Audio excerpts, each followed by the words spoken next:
We're in Malta doing a lovely old painting. There's a lot of paintings in Malta which are indecipherable to the modern layman, and once you get past this wall of darkness and all these paintings, it's really interesting things in there. And I mean, I'm not an academic, but we saw a lot of pictures, and I use my reference books, I use the internet, and you can quite soon get through the mystery, and you can quite soon find out what's going on. So this painting here was sold to me as an archangel. And what is an archangel? There's saints. There's Archangel Gabriel. There's Archangel Michael, Archangel Raphael. There are other saints. So basically, being a Protestant Englishman, I'm not an expert on anything to do with the old Catholic Church, but I read that there are warrior saints, and there are archangels, and then there are normal saints. So we have a warrior saint. So this saint is wearing armour, not only the helmet, also there is armour here. And this saint isn't a benefactor or a humble saint living in a hermitage. It is a warrior saint. He's got a sword. And on this occasion, I can't see a shield because he's using his hand to point at a sunburst. And that says Quis ut Deus, Quis, in the middle UT, at the bottom Deus. And that means, it basically means in Latin, who is like God. And that is a translation of Michael. So that says Michael. So we know it's Saint Michael. We know it's the warrior saint, Archangel Michael. So as soon as you go further, you start to find other things, and there is Saint Michael goes back far beyond Christianity. It goes back to the Hebrews. So he was the guardian angel of the Hebrews. Though he was a Christian saint, he was Hebrew. And he was from Persia, and he is from a time when there was polytheism, where there was more than one God, whereas Christianity was monotheism, where there's one God. That was the big change, fundamentally. And in England you had the time when the local people had lots of different gods. They had God of the river, God of the sky, God of the farming, God of the wine, God of the everything. And then what Christianity did is it made them make one God.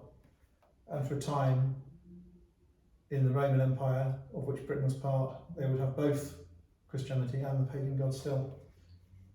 So the article about Sir Michael, or Michael, is really interesting and very, very technical and academic.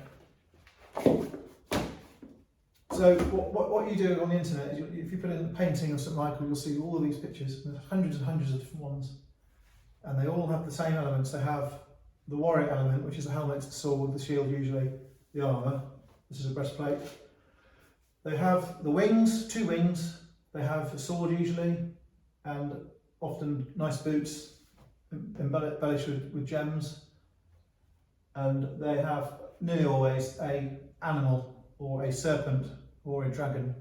And on this occasion the dragon is shown in full with its tail, with up around the sides, and you can see under it, you can see the rocket standing on, and it's standing in flames in hell, and it's a dragon.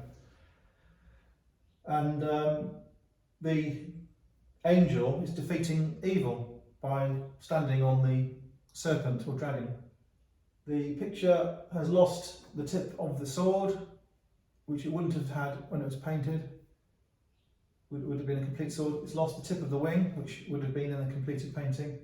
It's lost the tips of the sunburst, which I think would have been there probably when it was painted. There is some filling here. There is retouching in various places. So what's happened is the old canvas has been put onto another canvas. It has been relined. And this modern canvas basically laminates it into 2 canvases. It's not double glazed, it's double canvassed. And it's because it's been professionally done 10 years ago, I imagine. It's dead flat, no sag, and the appearance is good. For an oil painting, the appearance is good. There is crackling to it, but there is no flaking, and any flakes have been replaced with paint, and there are areas of retouching, which I don't think necessarily was done when it was restructured. I think when it was restructured, it's very possible that it lost a little bit of space on the top, on the sides, that side and that top, because the angel is a little high in the picture. The frame is not the original frame. The frame is a Victorian frame or Edwardian frames, pine, with a combination of leaf effect colour and paint colour. But it's a nice frame, it's wood. A lot of the ordinary Maltese paintings, reframed paintings, are put in these plain frames. Have I got everything I need to say? So at St Michael, I guess it was painted 1690 to 1750. That's not a very narrow window, I know, but only an academic will get that narrowed down. This is a Maltese painting, I don't know. It's an Italian school painting, which means it's from Italy or Sicily, or the area. Even if it's painted in Malta, it's still an Italian school really. And as I say, there's a lot of paintings like this. There'll be Spanish ones, there'll be French ones, there'll be Italian ones, all slightly different. So in Malta they'll do enough work for them to copy from to paint an Archangel Michael. I happen to have another pair of pictures in Malta, which are huge, of the Sabine women, and I just can't help but think it's from the same artist. The plumes and the helmet are the same, down to the last detail and brushwork. So I just think there's a chance, because I have 3 paintings which look like they're done by the same person in Malta. I think there's quite a good chance this Maltese. It's an after painting, it's not signed, slightly muddy, slightly chubby and contented looking, not a crisp picture like a Caravaggio, for example. And I just think it's a very nice, usable, average-sized saintly painting, and we know it's Michael because it says it's Michael, and there's no argument at all about which archangel it is. It's in Malta for sale. I hope you found that interesting. Thank you.